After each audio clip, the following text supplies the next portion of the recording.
Okay, let's add 1 to that. That's going to be 1, 1. Let's add 1 more. Oh, okay, we have to add 1 to the next column. 0 out this one, 0 out that one, and that becomes 1, 0, 0. Well, we can see that this is the equivalent of 0, 1, 2, 3, 4. So we're getting a lot of digits as we keep going. That's 5, 6. Yep, now I've run out again, so it's 0 that out, carry the 1, and it becomes 0 that out, carry the 1, 0 that out, carry the 1. Ooh. So it's getting kind of big, but we can count. It's just that we have to get used to doing that. 0, 1, 1, 0, 1, 1, 1, 0, 0, 1, 0, 1. But here's their decimal equivalents. 0, 1, 2, 3, 4, 5, 6, 7, 8. And we can keep on going, 1, 0, 0, 1, 9, etc. And with just a little bit of practice, we can count in binary as easily as we can in decimal. But the nice thing about binary is, let's go back to those relays. And I'm going to show you an interesting trick with that circuit I showed you. Let's make the relay again. Need the 2 relays.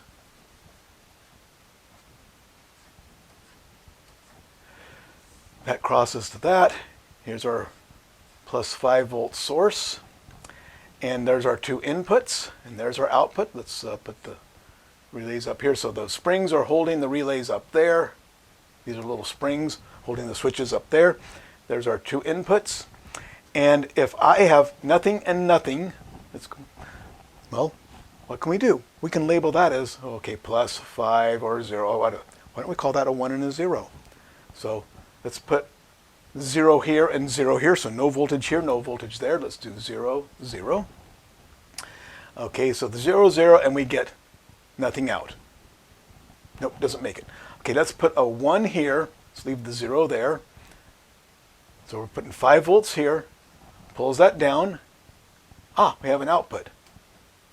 We'll call that a 1. So with a nothing here and nothing here, we get nothing out. With a 1 here and a 0 there, I'm going to just flip those backwards, just because I can. Let's do that again. Okay, I want to do this one. So 1, 0. So 0, 0, we get nothing out. 0 and 1. Now remember, this is no volts, 5 volts.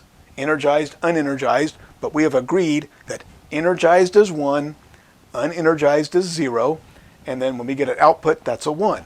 So 0 and 0 is 0, 0 and 1 is 0, 1 equals 1. Okay, now we flip those. That one's unenergized, this one's energized, so that's now a 0 and a 1. Why is that a 0 and 1? Because we agreed to it. 0 volts, 5 volts, we've agreed that that's 5 volts is a 1, 0 volts, nothing new here yet. And we do have a connection all the way across. And now we energize both of them. Oops, there we go. 5 volts here, 5 volts there. We've agreed that's a 1 and a 1. Both of them are energized. And no connection across. And there's an interesting thing that this has done. We have just added those numbers together, because in binary, 1, well, let's just do this in steps here. 0 plus 0 equals 0, okay? 0 plus 1 equals 1. Okay, so far so good.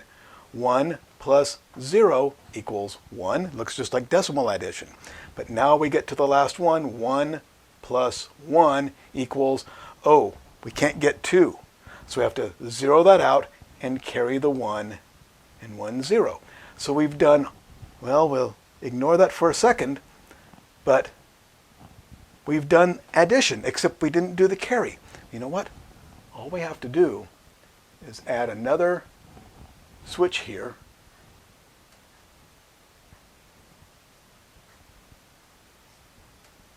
Well, they're working together. So these are ganged together. I'll just draw them like this, though. That goes to our plus 5. That goes straight across. And this is the AND gate, just drawn a little differently. If this has a 1 and this has a 1. That pulls those down, and only if both are 1, now we have a connection across here. So we'll put this for the carry. Here's the sum and the carry. And so in this case, the carry is 0. In this case, the carry is 0. In that case, the carry is 0. But only if both of these are energized, both are pulled down, we have a connection across. And so only then the carry is a 1. And so now we have that. This circuit, which uses the exclusive OR gate, which is really made out of, it's just kind of twisted and turned to be an AND gate and an OR gate and an inverter all in one circuit, and then another AND gate together, we have a circuit that we call a half adder because it adds the numbers together and gives us a sum and a carry. Electronic addition. All we have to do is assign binary numbers to it, and we have something we can wrap our heads around. And so we get the addition of that binary number. It's called a half adder because to make a full bank of adders, I also have to have circuitry that can bring in a carry from the next column over. So if let's say I'm adding multiple numbers together, let's see, 1 0 1 1 0 1 0 0 and 1 0 1 0 1 1 0 1. If I add those together, 0 plus 1 is 1, 0 plus 1 is 0, 1 plus 1 is 0, carry the 1, 1 plus 1 is 0, carry the 1.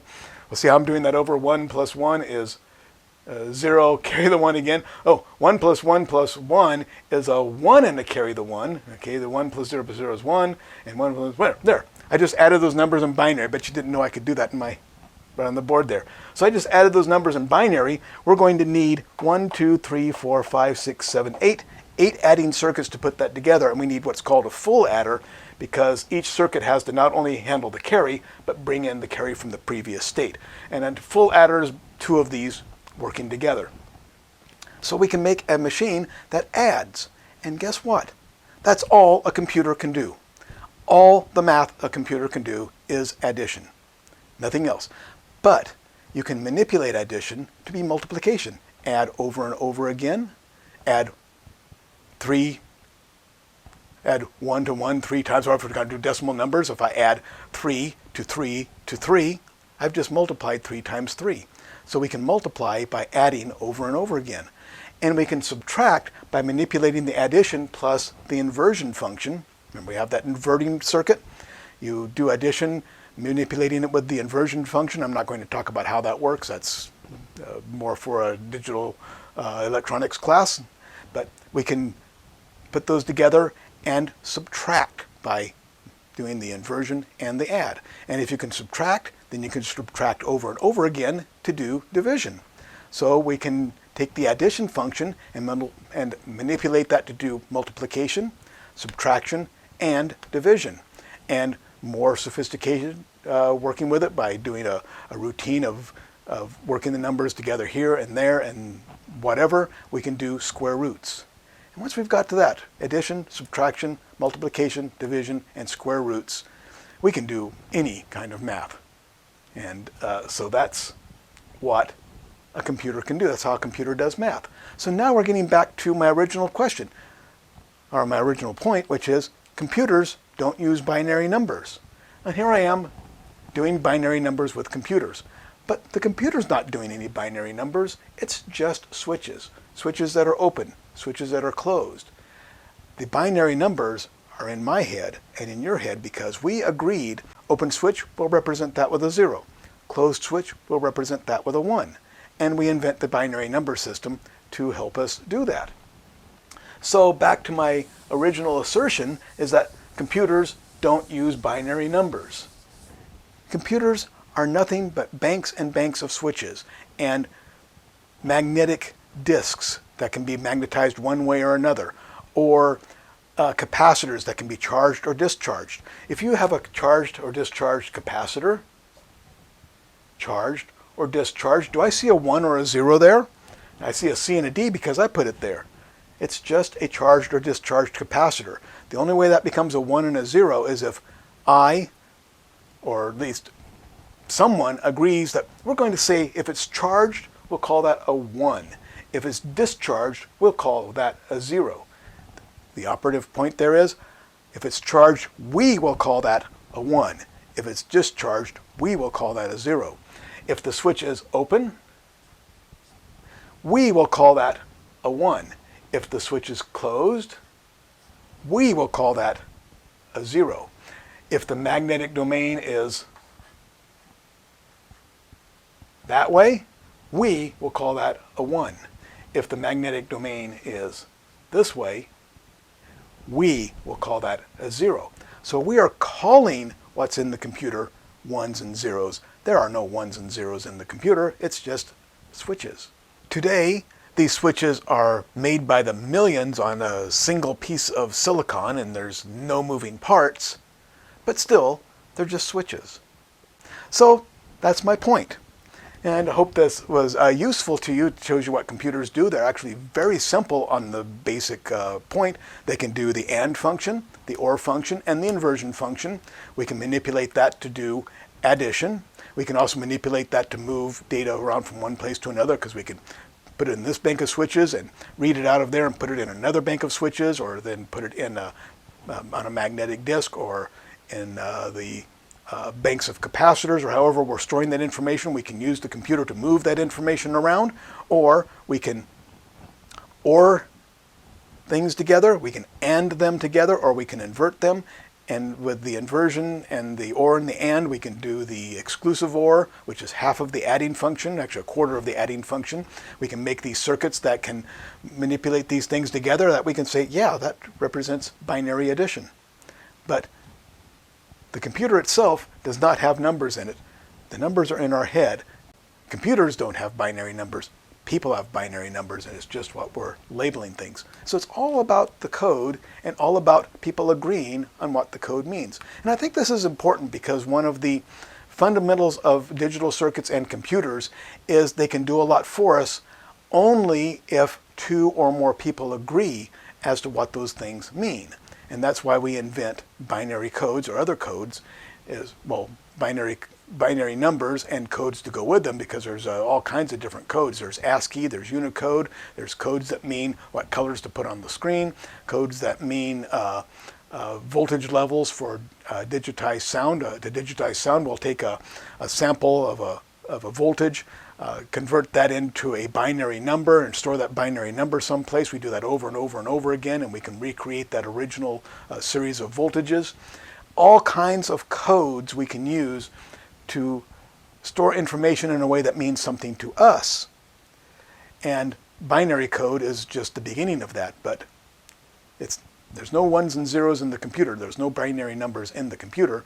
We have agreed to assign binary numbers to the states of those switches, and the states of those charged and discharged capacitors, and the states of those magnetic domains, so that they have meaning to us. If this video was useful and informative, please give me a thumbs up down below. That's very helpful. And be sure to subscribe, and when you do, hit that gray bell so you're notified when I put new videos online. And a big thank you to all of my supporters and my patrons at Patreon, and another big thank you to everyone for watching.